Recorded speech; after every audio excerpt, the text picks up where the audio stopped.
Hello and welcome. My name is Chris Can, Head of Mining Journal Research, and I'm here with IsoMetrix North America Chief Executive John Kastner, Dundee Precious Metals Vice President, Sustainability and External Relations, Nikki Ristov, and Mining Association of Canada Senior Vice President and the lead on the Towards Sustainable Mining Standards, Ben Chalmers. Hi, everyone. Hello. Hey, Chris. Hello. So we're here to discuss ESG-specific investment risk, and I'd like to look at this through the lens of our most recent World Risk Report for 2020, which came out in October. For anyone not familiar with the World Risk Report, it has both a jurisdiction-by-jurisdiction rating system, which we call our Investment Risk Index, and that looks at both social and governance factors. And then there's a more general operational risk section at the back, which considers risks independent of those jurisdictions. And we're going to touch on a little bit of both. So looking at the investment risk index for a start, and that for us shows year-on-year decline in the governance standards for jurisdictions around the world on average. Our governance metrics look at corruption or transparency and the ease of doing business. And the first question to the panel is around how difficult it is to maintain strong governance standards or improve those governance standards as a company when the governance standards of host jurisdictions are slipping. And I might come to you first, if that's okay, Ben, given that you're working on the Towards Sustainable Mining Standards and encouraging companies to indeed not just maintain governance standards, but improve them. Well, thanks, Chris. It's a good place to start. And the role of governance standards in host countries is critical. It's makes operating responsibly in jurisdictions much more straightforward where there are good governance factors in place, and it's a much higher challenge, a much higher risk where they're weak. That's why MAC has long been a supporter of efforts to support improvements in jurisdictional governance. We work closely with organizations such as the Intergovernmental Forum on Mining, Minerals, Metals, and Sustainable Development, and other institutes to try to contribute to increasing such governance capacity. However, it's also the responsibility of companies to make sure their own governance is very strong, especially in environmental and social areas, regardless of whether you're operating in a jurisdiction with strong or weak governance. That's why we've invested heavily in Towards Sustainable Mining, which was a first of its kind mining standard focused on facility level performance, launched in 2004 and overseen by an independent multi-stakeholder body we call our Community of Interest Advisory Panel. The standard brings site-level expectations that individual mines report publicly against and assure against, and are rated on a 5-point scale that is in turn publicly reported every year. So stakeholders and rights holders and others can see exactly how each mine is performing. It focused initially on Canada, but starting in 2015, it expanded and is now in place in 8 other countries around the world, with a major announcement coming in the next month or so. Okay, John, if I can come to you next on this one, I'm just interested if you would agree with our findings that some governance standards from host jurisdictions are slipping, perhaps looking across your patch in North America. And then how do you mitigate that risk? And is it possible to improve governance standards in that environment? Sure. Yeah. Thanks, Chris. So I think maybe a little contextualization here as well. While yes, I am sort of the president and CEO of IsoMetrix in the Americas, what I think I want to make sure everybody understands is that, right, you take a company like Dundee Precious Metals as an example, right? They're headquartered in Canada, but their operations really are not in Canada, right? They are in Namibia, and they are in Eastern Europe, etc. So that's a pretty common footprint, right, of our customers. They may be headquartered somewhere, but their operations are somewhere else. So it's very interesting then to understand how each operating site or mine site, to your point, might have a different set of government mandated, so to speak, governance frameworks that the company needs to operate in.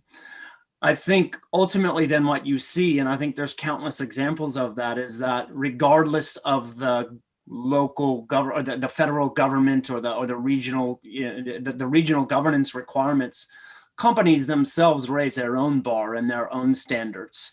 And oftentimes you will see those companies, even though the government says X, they're going to do Y because they have a broader view of what those standards look like. I think a very concrete example of that is, okay, so the US withdraws from the Paris Agreement. That doesn't mean that all US-based companies decided, well, we don't have to, follow the tenets of the Paris Agreement, right? They have their own interest in good governance, good risk, good compliance, good sustainability, good business practices. So I absolutely would agree with what Ben was saying. And again, I think the onus comes back to the company more than the government rules within that country of operation. Nikki, John's putting it on you. He's saying that that mining companies, regardless of what's thrown at them by the host jurisdictions, need to maintain and improve government standards. Would you suggest that's fair? Is that how you guys see it? I totally agree, Chris. I think, as John said, we operate in Africa, we operate in Europe, and if you look at it, these are two totally different environments. So someone will say Europe is over-regulated, and you need to take this into account and design a management system to reflect that. Where in Africa, you might say, okay, probably some of the standards are not there. So as an international company, you need to build your systems in a way that takes into account what's available in the country that you operate, and then build on the top of that, what are your internal standards that you want to follow. As an international company, you need to have a sort of a worldwide view on what are those standards that you follow. And then it comes really down to your team on site to make sure that they understand what are those factors at the local level, and make sure that they apply the tools that the company is providing in really maintaining the standards that the company needs to have in order to stay in business for a long time, or ensure the resiliency of the business. So in summary, I agree with Ben. I think it's good to operate in environments where good governance standards are sort of a common theme. But we operate places where that's might not be necessarily the case. As a mining industry, you operate around the world, and you need to have your internal system to make sure that you're compliant to what you subscribe to. Okay, and we see a similar thing on the social side, not just the governance side, in terms of standards and standards slipping on average as well from jurisdiction to jurisdiction. Just keen to understand whether that means that the approach to social license, which feels like it's become more rigorous, especially in recent years, whether that needs to be more rigorous still, or whether we actually need a completely different approach to some of the new threats and challenges that are being thrown up. And John, I might start with you there, given that you've got a fairly broad client base to work on. Yeah, thanks. I mean, like referencing back to the World Risk Report, I actually found that the introduction that was written by Mark Bristow, the CEO of Barrick, was, I mean, I think he summarized this whole thing quite well, and he talks a lot in the social constructs about partnership. And that, when you really think about the tenets of social sustainability, social performance, the social license to operate, that it's all underpinned by this concept of partnership. And I think those partnerships, they have to start early and they have to be nurtured maybe more regularly. So we'll call it sort of an early and often approach to what that looks like. The world's in a very different place as well than it was 2, 5, 10, 15 years ago, right? There's another social aspect, which is social media. And social media has such a strong influence, I think, on the way that companies are perceived, right or wrong, right? It just takes one social post to sort of catch fire, to potentially jeopardize years and years of good business and years of good practice that your company has put in place. That it's almost like a new risk as well these days that kind of adds to the social context of what that looks like. Again, our experience, we mostly work with mining and metals and oil and gas companies, and again, I liked the way that Bristow referred to it. I think he wrote, long before ESG became a market mantra. It's not a new thing, right? It's a new spin on an old thing, but maybe it's sort of starting to hit some other businesses and areas, and definitely, something like COVID kind of brings that to the front as well in terms of some of this social inequity, if you want to call it that. And again, all of that comes back to what Nikki just said at the end, which is creating a long-term, sustainable, resilient business. That also means having that positive impact on the communities and countries in which you operate. Nikki, that holistic business model that you're talking about there, when you're looking at the social programs that you put in place, are you finding you're having to adapt it as that social risk increases? And maybe I'll do the same thing I did to John in the last question. Do you agree that in many places the social risk is increasing? Chris, I agree with the statement that the social risk is increasing, and I think as an industry we really need to look at quite broadly of how we make ourselves relevant in the new world, and analyzing what are the forces at play in today's world. Just few of them that I think will have quite a significant driving force going forward in what we do as businesses and as an industry. Looking at the new generation and the new people and how they see investments and how they make investment decisions, and also how they make purchasing decisions, how they make their decision of what to buy and not to buy. And these are two angles that are extremely powerful of how businesses behave. Technology is the next thing. I think technology is going to change our industry quite significantly in the next 10 years. The other aspect that I keep in mind when we are thinking about the business model and again the systems that we need to have is urbanization and people really not seeing where their phone is coming from or the food on the table where it is coming from, and what does this mean in terms of when they make decision.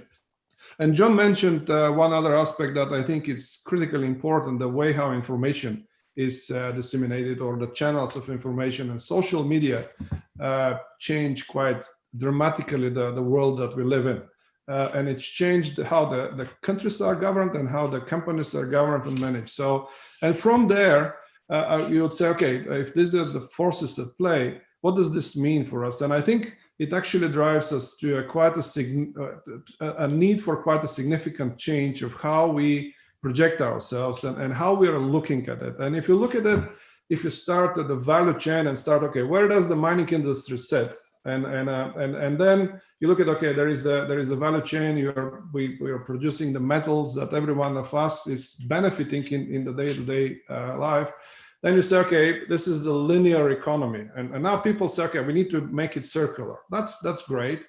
Then as a businesses, we are doing all the sort of life cycle analysis and I think this is limiting. I think we need to look at quite significantly wider frameworks. And one thing that we are looking at and experimenting is this framework of the 6 capitals that I believe is giving us as an industry a much wider plate that we can be talking about the benefits that this industry brings across the big sort of wide areas. And you're not only returning on your financial capital, you're improving your human capital, you borrow environmental capital, and then you return on that environmental capital when you start the closing and rehabilitation of the sites. You actually can return on the environmental capital by making the habitats even better.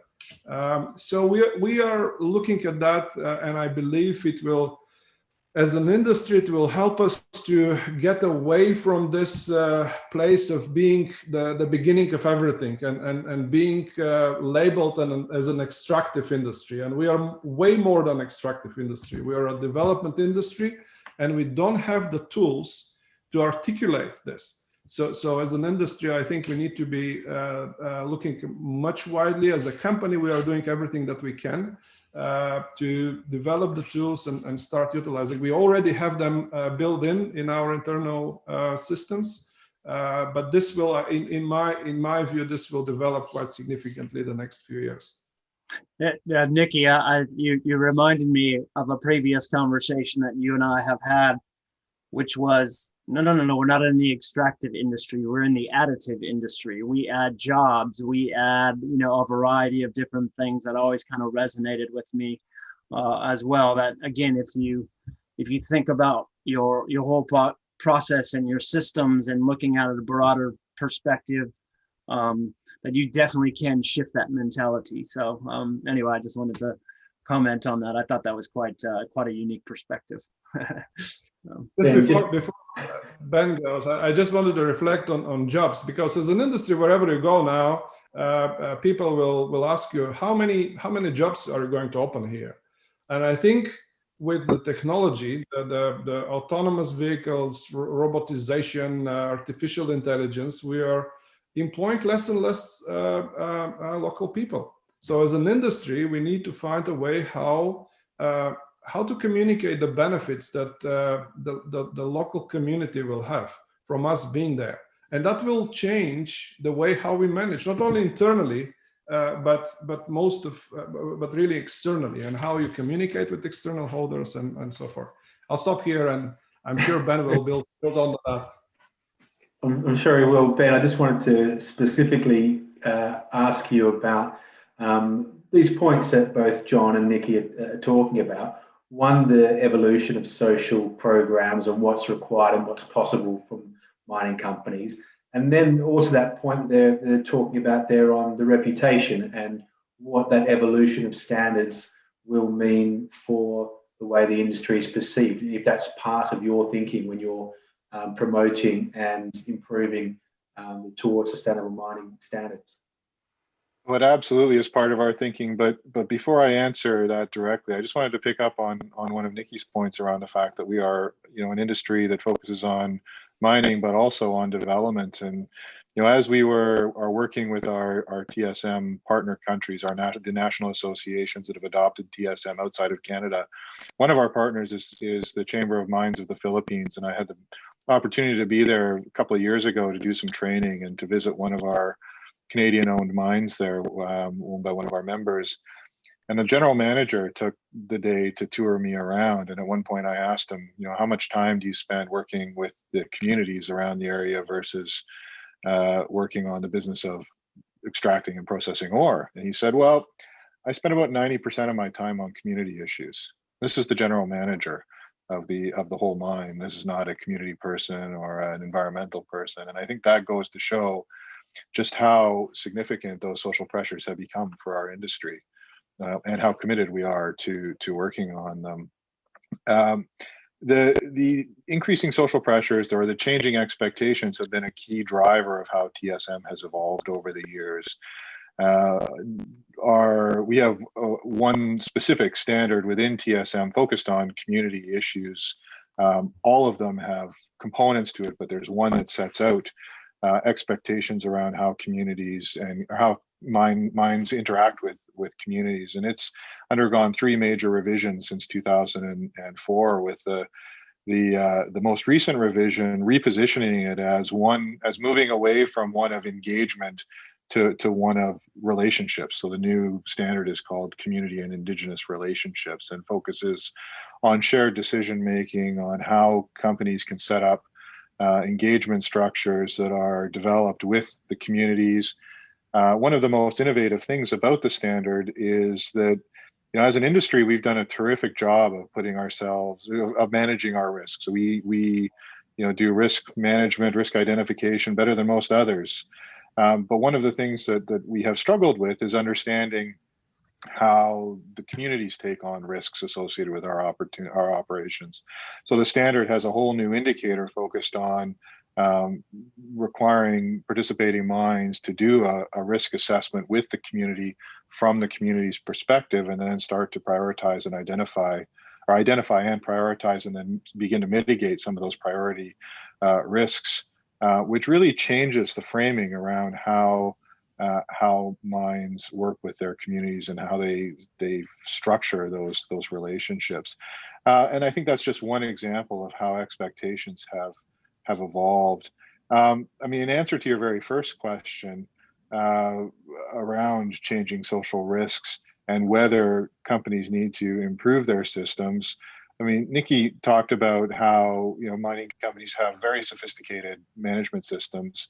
And that has been a key. I'm working with another group around aligning ESG disclosure with investor expectations.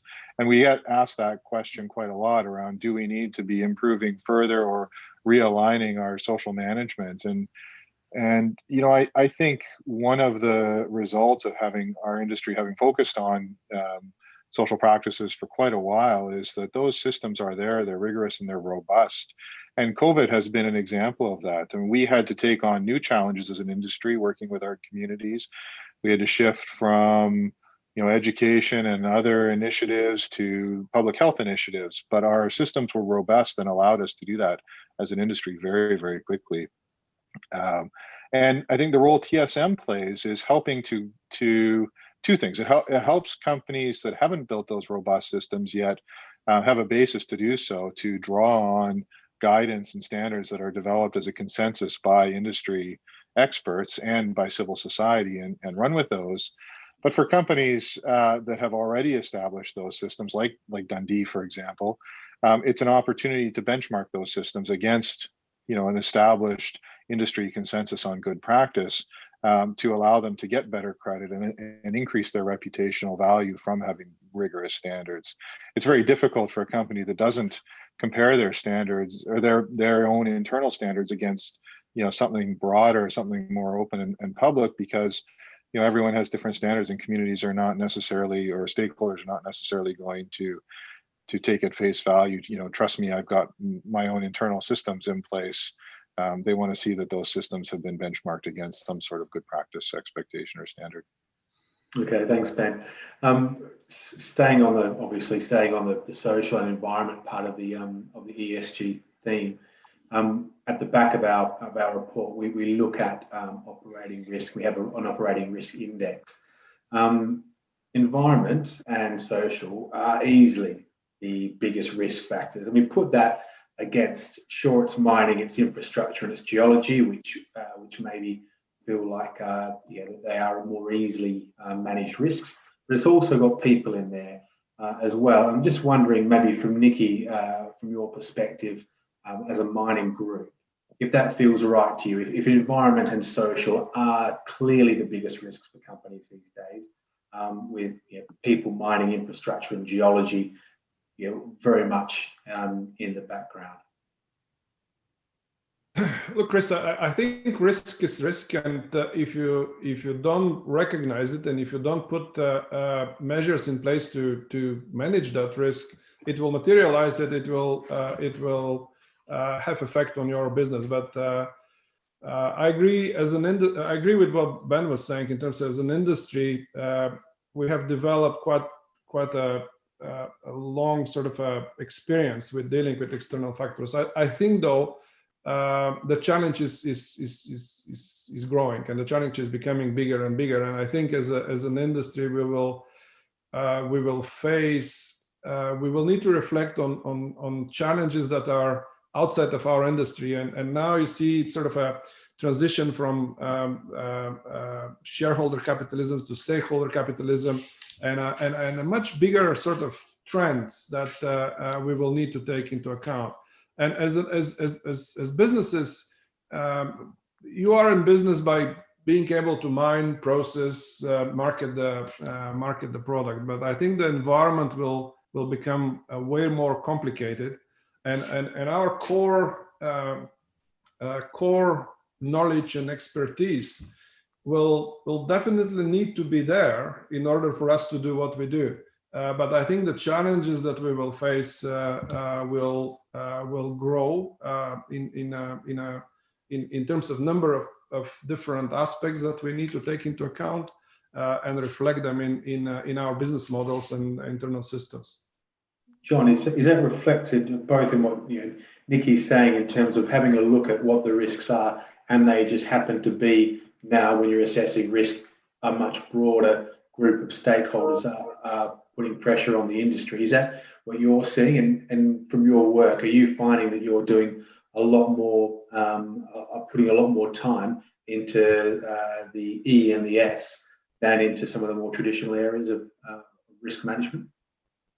Well, I think actually if we tie a couple of Nikki's comments together, he talked about the 6 capitals as an example, right?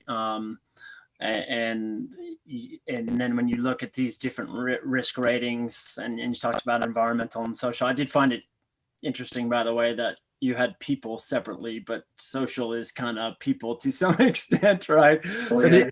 I did find that interesting. I think to me what it boils down to, and I hope I'm interpreting what you said, Nikki, correctly, is that you cannot look at those things as independent items. They are interconnected. They're integrated, so to speak, right? I mean, if you just focus on environmental, well, if you have an environmental incident, or you have something that creates a significant environmental impact, of course that's going to have an impact on the communities in which you operate, on people, on their health, on your business from a financial and a reputational perspective. And I think ultimately that's the crux of it, right? You can talk about environmental and social are sort of the top risks and the emerging risks. But again, let's think about what Nikki said.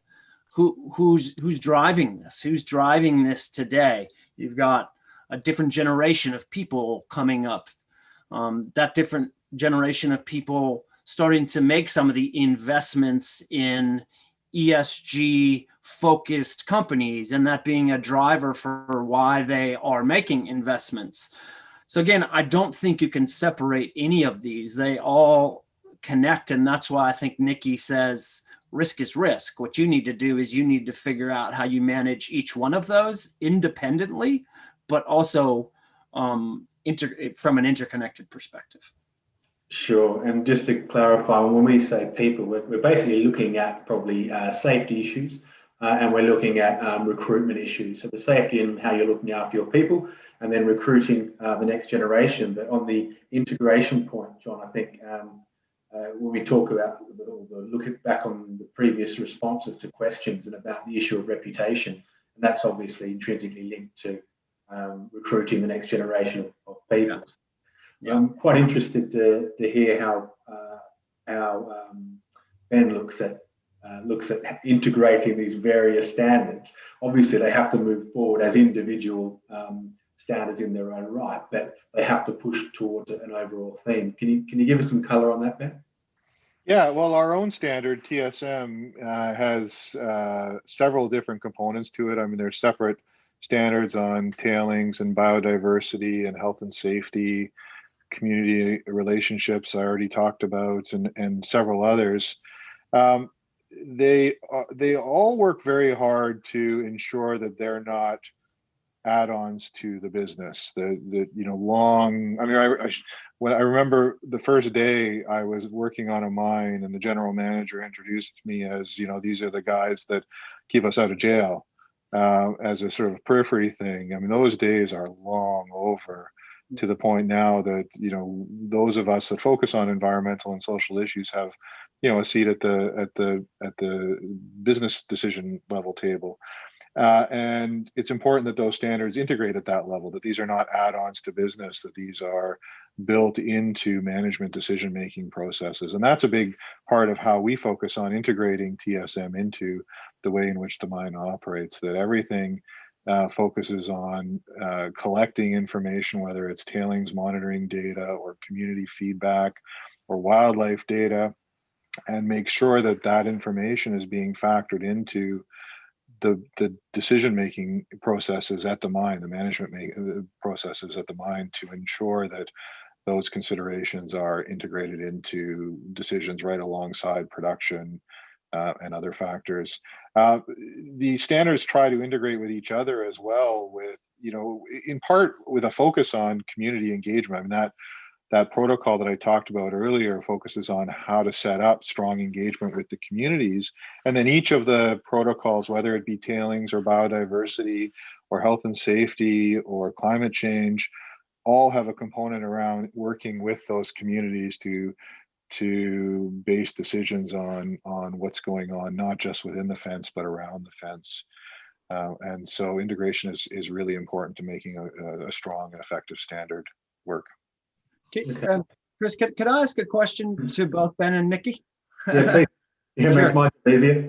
Yeah. So guys, I've just always been curious, right? I mean, I think we're this is great to have this conversation. I've heard different versions of this several times, and I always just kind of, it always reminds me, like, sometimes I just kind of say, well, doesn't like CEOs, etc., don't they just sometimes say, duh, like, of course you would do that stuff. But it seems that maybe that doesn't always, when the rubber meets the road, those things don't always come into play in companies. I'm just wondering if you have an opinion or an experience on, what's missing? Where's that missing point in terms of looking at all of these things that we've been talking about, and you creating these great TSM standards to measure yourself all the way at the top to being, this is integrated as part of your business operations with your AAA rating. Like, what do you think the limiting factor is for companies to actually get there? Nikki, do you want to jump in first? I'm sure Ben will be able to provide a much wider view on that. But as a company, environmental and social components have been right in the center of again, sort of the management conversations from the day one, basically, since the company was transferred to an operating company. And I guess just because we happen to be happen to deal with project that had some challenges on the environmental and social side. So we had to develop our internal thinking and internal systems and management approach in a way to be able to manage those. So I'm not necessarily sure that I see the same level of understanding when I look across, but I think that will soon change, because the world has changed, and it will drive quite a significant change in how we see things. But I'm sure Ben will a lot more. I think that's right. I mean, when I look across our membership and other companies that I deal with, the level of commitment from CEO and senior executive levels is always high. But the level of understanding varies. I mean, you've got senior executives and CEOs that come from all different backgrounds. And so a standard like TSM, and we're just one of many, I think we're a particularly good one, especially for helping get that information into the hands of decision makers and demystify it. I mean, when you look at, say, let's take tailings as an example. I mean, as a CEO or as a mine manager that isn't a geotechnical engineer, when they look at their tailings, they know they don't have any leaks, they know it's still intact, and they know they have space for more. That's a gross simplification, but when you take something like TSM that has, it distills over 400 line items of requirements to make sure tailings management is being done safely, and distills it down to, a single letter grade or 5 letter grades on a 5-point scale. That all of a sudden gives a CEO or a mine manager an incredible amount of knowledge and leading indicators to make sure that their team is managing that issue effectively. So it becomes a really useful tool for getting information and leading indicators into the hands of decision makers. Thanks. Okay, I was going to ask you about people again, and maybe John, I can start with you on this. As part of our research, that people question that we were asking around recruitment, but then particularly health and safety, that was seen as quite a low risk. And we're wondering, particularly when you look at when our survey was in the market, which was pretty much peak COVID, around kind of April, May, June time. Does that make sense to you? Is it perhaps a reflection of the fact that although it was a key risk, as Ben says, we're geared up as an industry for managing a lot of these risks, and we're able to execute on that? Is it more of a case that we were able to handle it, and those environmental and social issues are still much more difficult to grasp and to manage? Yeah, sure. So I guess my one sort of maybe biased view here is that, and again, Nikki and Ben, you can correct me if I'm wrong. I think while it may have fallen into the safety bucket, COVID that is, I actually think what it did was bring more of a raised profile around the H, or the health aspect, right? At the end of the day, it's more of a public health and an overall health approach, which again certainly is connected with safety, right? And the prevention or management of health issues or health and hygiene issues in COVID, right? It might fall in that particular world, but it's still setting up risks and setting up controls, which, to your point, and I think many of our mining customers would say the same thing, which is, the mining industry was probably much more well prepared and well versed for managing health and safety, even in the light of COVID, based upon just the way they operate. I mean, you take, Nikki, you said they operate in Africa, and again, lots of companies operate in Africa. They've kind of been down that road with Ebola. There's always malaria to manage, and HIV and tuberculosis. There's a number of health challenges that I think mining companies in general are more aware of and exposed to, that they have to manage. And therefore, in a sense, maybe the folks who you polled kind of looked at that as, well, that's just the way that we do business, right? And we can control that. I would venture to say that when you get out of that, particularly from a social perspective, you're not talking about your own coming on to site and managing your own processes and risks and controls on site in a controlled environment. You're dealing with people outside of your business. You're dealing with a broad environment outside of your business. And so maybe that's why it was perceived that environmental and social were a bit sort of riskier, because it is harder to manage people that are outside of your direct control, so to speak. That would be just my perspective on that. Ben, does that, you brought up a kind of similar point earlier on. Does what John's saying make sense to you, or is there another angle to come at this from? Yeah, it does. I think John's point is absolutely right.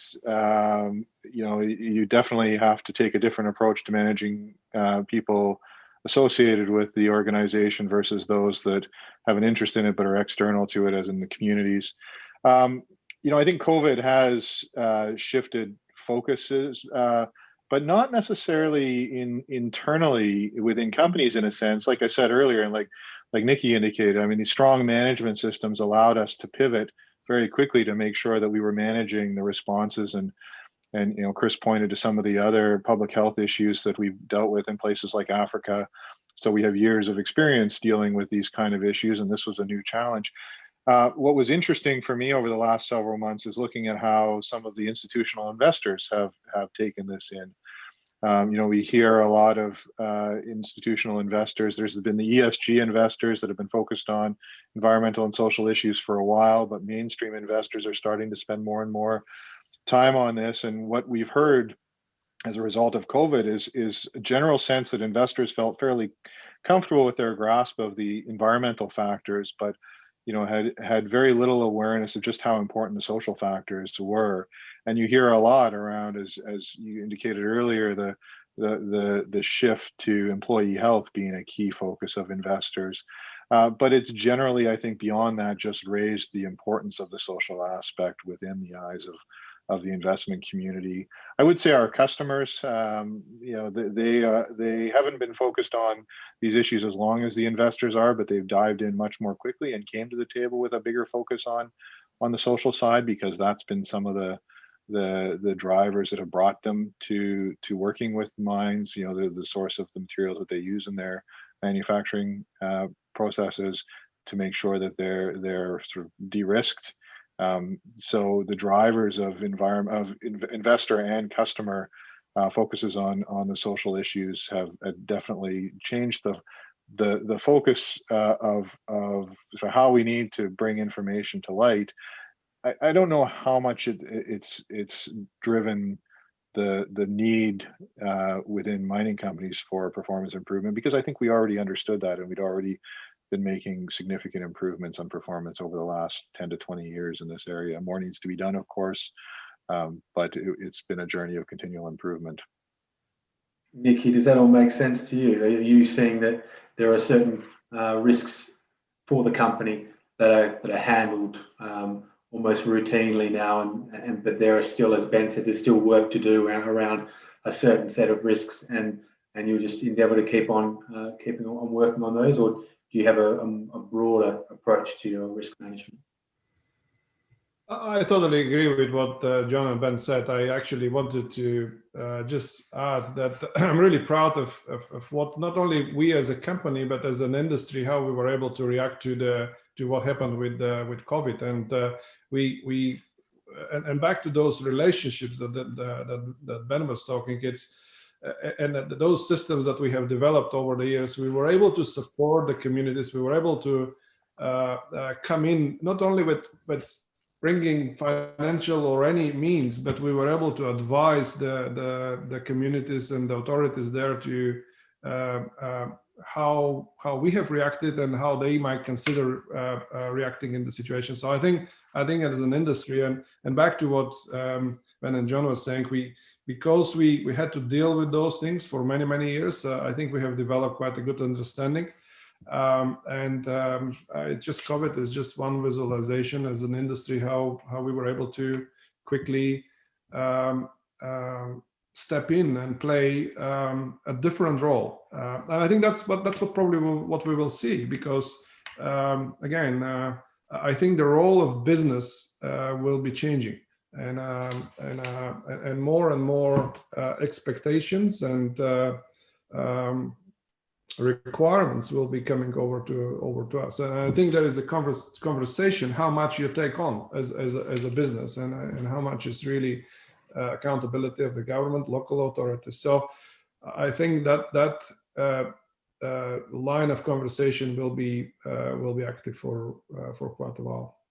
Okay, thanks, Nikki. I'm just conscious of everyone's time and our viewers' time as well. But before I let you go, gentlemen, I did want to ask one specific question around the rhetoric of ESG, and I think perhaps it's just my personal position, being someone who looks at the industry from the outside. But as we are doing here, there's a lot of conversation and a lot of talk around ESG. It's increased in the volume of talk, it's increased in intensity, and I think it's become more sophisticated. But I wanted to kind of get a feeling as to how the change has looked on the ground.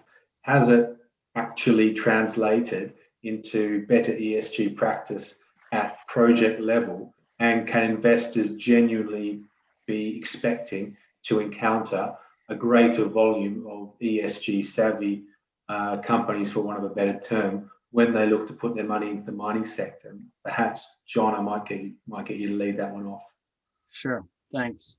So again, maybe sort of back to the beginning and a little bit about IsoMetrix. So IsoMetrix is actually a Carlyle portfolio company. So the Carlyle Group is a private equity investment firm with somewhere, I think, around $220 billion in investments, and IsoMetrix happened to be one of their investments.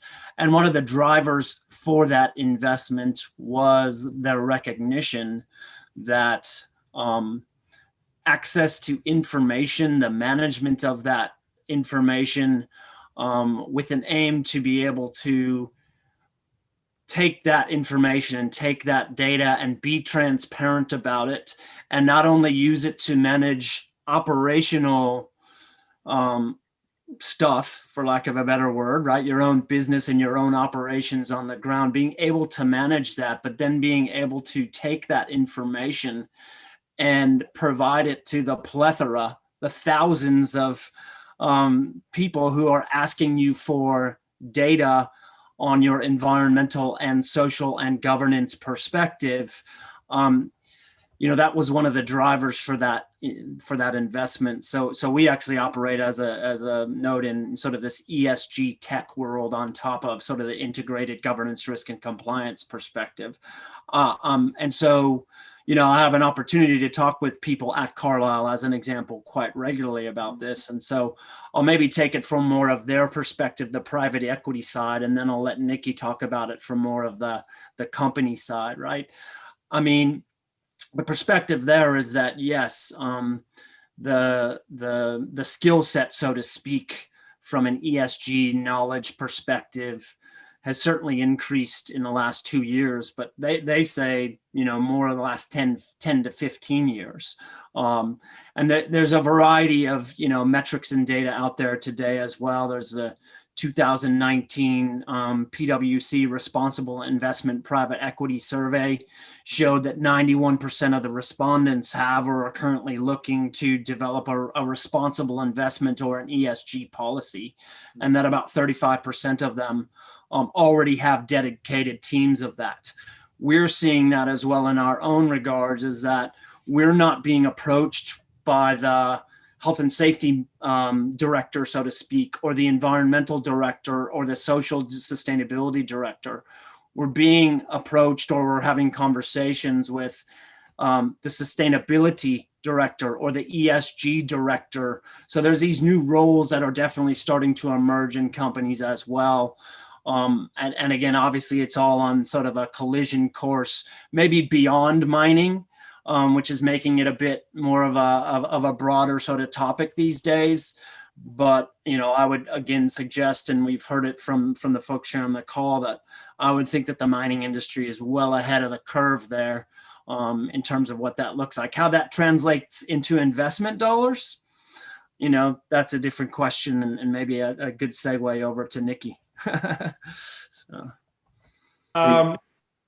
Just building on what John was saying, I think as a company, as I mentioned, ESG or we call it sustainability, has been front and center for us for many, many years. I think what we see now is, again, back to what we were talking, that forces at play and the new generation, younger people, and how the questions they ask when they are making an investment decision. And this really drove the significant change, or the revolution. I mean, probably revolution is too strong of a word, but this focus now on ESG, because now those questions that used to go to us for many, many years, now they're directed to the investors. And I think it caught them a little unprepared. And I think they are ramping up and building their understanding, their internal systems of how they integrate the ESG component on making the fundamental decision of investment. And this is there's a lot of conversation there, and and a lot of evolution in a very short period of time that we observe. And a entirely new business emerged there, like ESG rating agencies and ratings and the whole world around these ratings. I think it's here to stay, and it will drive a significant change going forward. And as I said, it's not only directed to the businesses. It's now coming through a different angle to the investors, and both of them, and actually probably more on equity investment, because debt investment like IFC and Equator Principles and IFC standard CBRD performance standards, that provided a little bit of a framework on the debt financing. But when it comes to equity financing, it's quite a dramatic change in the world that we see today. Okay, Ben, if I can slightly rephrase the question for you in relative to the standards that you're working on, you need to update these to make sure they're relevant. They've been running for a long time now. I think they perhaps, I'm sure you know, if they were the first principles or standards of their kind introduced to the industry. Are you finding that you're having to update them to reflect improved standards more regularly than you were initially, or is the pace of change still fairly pedestrian, for want of a better term, perhaps using an unfair term? I would say that all of the standards have gone through. All of the standards within TSM have gone through a major update in the last 5 years. I'd say we're on a pace of about a major revision every 5 years or so with each of the different types. We try to do a little bit at a time, so we're not sort of reinventing the whole standard every 5 years or so. So I would say that the pace of change has been pretty steady. But maybe to answer your first question as well, we first produced verified data in 2006, and in that year, only about half of the reporting mines could meet or achieve the good practice level A, which is the mid-level point in our standard.